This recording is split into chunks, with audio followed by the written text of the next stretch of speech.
This channel does not promote any violence, harmful, or illegal activities. All content provided by this channel is meant for an educational purpose only. 2023 সালের 14 জুলাই ভারতীয় মহাকাশ গবেষণা কেন্দ্র অর্থাৎ ইসরো ভারতের অন্ধ্রপ্রদেশের শ্রীহরিকোটায় অবস্থিত সতীশ ধবন মহাকাশ কেন্দ্র থেকে চন্দ্রযান-3 উৎক্ষেপণ করে, যা ভারতীয় মহাকাশ গবেষণার ইতিহাসে একটি সোনালী অধ্যায় রচনা করেছিল। এই অভিযানটি ছিল ভারতের তৃতীয় চন্দ্রযান অভিযান এবং এর মূল লক্ষ্য ছিল চাঁদের দক্ষিণ মেরুতে একটি ল্যান্ডার ও রোভার সফলভাবে সফট ল্যান্ডিং করানো এবং বৈজ্ঞানিক পরীক্ষা নিরীক্ষা চালানো। এই সাফল্যের মধ্যে দিয়ে ভারত বিশ্বের চতুর্থ দেশ হিসেবে চাঁদে সফলভাবে অবতরণকারী দেশের তালিকায় নাম লেখায় এবং চাঁদের দক্ষিণ মেরুতে পৌঁছানো প্রথম দেশ হিসেবে বিশ্ব রেকর্ড স্থাপন করে। চন্দ্রযান-3 মিশনটি চন্দ্রযান-2 অভিযানের একটি ধারাবাহিকতা ছিল। এর আগে 2019 সালে চন্দ্রযান-2 এর ল্যান্ডার বিক্রম চাঁদে অবতরণের শেষ মুহূর্তে সফট ল্যান্ডিংয়ে ব্যর্থ হওয়ায় ইসরোর সামনে একটি বড় চ্যালেঞ্জ ছিল। এই ব্যর্থতা থেকে শিক্ষা নিয়েই ইসরো চন্দ্রযান-3 ডিজাইন করে এবং যেখানে ল্যান্ডারের কার্যকারিতা ও নির্ভরযোগ্যতার উপর বিশেষভাবে জোর দেওয়া হয়। এই অভিযানের প্রধান উদ্দেশ্য ছিল প্রযুক্তিগত সক্ষমতার প্রদর্শন এবং চাঁদের পৃষ্ঠে বৈজ্ঞানিক ডেটা সংগ্রহ করা। ইসরোর বিজ্ঞানীরা পূর্বের ভুলগুলিকে বিশ্লেষণ করে ল্যান্ডারের স্থায়িত্ব এবং নিরাপত্তা বাড়ানোর জন্য একাধিক পরিবর্তন আনেন, যার ফলে এই মিশনটি আরও গুরুত্বপূর্ণ হয়ে ওঠে। 14 জুলাই 2023 সালে দুপুর ঠিক 2:35 LV-M3-M4 রকেটের ব্যবহার করে চন্দ্রযান-3 সফলভাবে উৎক্ষেপণ করা হয়। এই রকেটটি ইসরোর সবচেয়ে শক্তিশালী উৎক্ষেপণ যানগুলির মধ্যে অন্যতম একটি। এই উৎক্ষেপণের পর মহাকাশযানটি প্রথমে পৃথিবীর চারপাশে উপবৃত্তাকার কক্ষপথে স্থাপন করা হয়। এরপর এটিকে ধীরে ধীরে চাঁদের কক্ষপথের মধ্যে ঠেলে দেওয়া হয়। প্রায় 33 দিনের এই দীর্ঘ যাত্রার শেষে 23 আগস্ট 2023 তারিখে সন্ধে ঠিক 6:02 ভারতীয় সময় অনুযায়ী চন্দ্রযান-3 বিক্রম ল্যান্ডারটি চাঁদের দক্ষিণ মেরুর কাছে সফলভাবে অবতরণ করে। এই ঐতিহাসিক মুহূর্তটিতে কোটি কোটি ভারতীয় এবং বিশ্বজুড়ে বিজ্ঞান প্রেমীদের কাছে এক অবিস্মরণীয় ঘটনা ছিল। চাঁদে সফলভাবে অবতরণের মাধ্যমে ভারত মহাকাশ গবেষণায় তার দৃঢ় অবস্থান প্রতিষ্ঠা করে।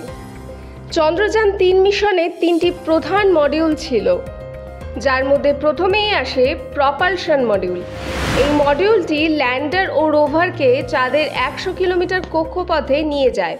এতে শেপ পেলোড ছিল, যা পৃথিবী থেকে আসা আলোর স্পেকট্রাম বিশ্লেষণ করে পৃথিবীতে মেঘ এবং অন্যান্য বৈশিষ্ট্যগুলিকে অধ্যয়ন করে। এরপর আসে ল্যান্ডার মডিউল। বিক্রম নামের এই ল্যান্ডার মডিউলটি প্রধান কাজ ছিল চাঁদের পৃষ্ঠে নিরাপদে অবতরণ করা এবং এতে একাধিক সেন্সর, নেভিগেশন সিস্টেম ও থ্রাস্টার ছিল, যা নির্ভুলভাবে অবতরণে সাহায্য করে। Rover module. প্রজ্ঞান নামের 6 চাকার এই রোভার ল্যান্ডার থেকে বেরিয়ে চাঁদের পৃষ্ঠে ঘুরে বেড়ায় এবং বিভিন্ন বৈজ্ঞানিক পরীক্ষা নিরীক্ষা চালায়। প্রজ্ঞান শব্দটির অর্থ সংস্কৃতে জ্ঞান। এই সরঞ্জামগুলোর মাধ্যমে চাঁদের পৃষ্ঠে গঠন, রাসায়নিক উপাদান, তাপমাত্রা এবং ভূমিকম্প সংক্রান্ত বিভিন্ন তথ্য সংগ্রহ করা সম্ভব হয়েছে। চন্দ্রযান-3 সফল অবতরণের পর প্রজ্ঞান রোভারটি চাঁদের দক্ষিণ মেরুর পৃষ্ঠে প্রায় 14 দিন অর্থাৎ 1 চন্দ্রদিন ধরে কাজ চালায়। সেই সময় প্রজ্ঞান বিভিন্ন গুরুত্বপূর্ণ তথ্য সংগ্রহ করে ইসরোর কাছে পাঠায়, যার মধ্যে উল্লেখযোগ্য ছিল চাঁদের পৃষ্ঠে সালফার, অ্যালুমিনিয়াম, ক্যালসিয়াম, লোহা, ক্রোমিয়াম, ডায়নামাইট, ম্যাঙ্গানিজ, সিলিকন এবং অক্সিজেনের উপস্থিতি নিশ্চিত করা। চাঁদের পৃষ্ঠে তাপমাত্রার প্রোফাইল সংগ্রহ করা, যা চাঁদের থার্মাল বৈশিষ্ট্য বুঝতে সাহায্য করে। চাঁদের পৃষ্ঠের ভূমিকম্প সংক্রান্ত কার্যকলাপ পর্যবেক্ষণ করাও ছিল এর কাজ। এই তথ্যগুলি চাঁদের অভ্যন্তরীণ গঠন এবং ভূতত্ত্বের চাঁদের ভূতাত্ত্বিক গঠন, তার ইতিহাস ও ভবিষ্যতে মানব বসতির সম্ভাব্যতা সম্পর্কে গুরুত্বপূর্ণ অন্তর্দৃষ্টি প্রদান করে। বিশেষ করে চাঁদের দক্ষিণ মেরুতে জল ও বরফের উপস্থিতি নিশ্চিত করার সম্ভাবনা থাকায় এই অঞ্চলটি ভবিষ্যৎ মহাকাশ গবেষণার জন্য অত্যন্ত গুরুত্বপূর্ণ। চন্দ্রযান-3 মিশনের মোট খরচ ছিল প্রায় 615 কোটি ভারতীয় মুদ্রায়। এটি বিশ্বের অন্যতম চন্দ্রাভিযানের তুলনায় উল্লেখযোগ্যভাবে কম ছিল, যা ইসরোর কম খরচে মহাকাশ অভিযান মডেলের সাফল্য গড়ে তোলে।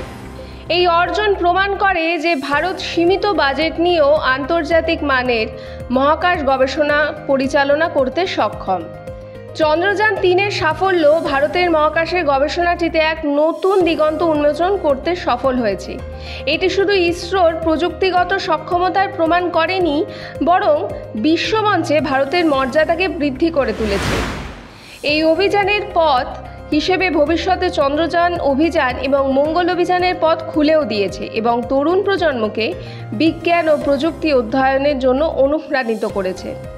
23শে অগস্ট চন্দ্রযানের সফল অবতরণের দিনটিকে ভারতে জাতীয় মহাকাশ দিবস হিসেবে ঘোষণা করা হয়েছে, যা এই ঐতিহাসিক অর্জনে গুরুত্ব তুলে ধরে। চন্দ্রযান-3 অভিযানটি ভারতের আত্মনির্ভরতা এবং বৈজ্ঞানিক উন্নতির প্রতীক হয়ে থাকবে।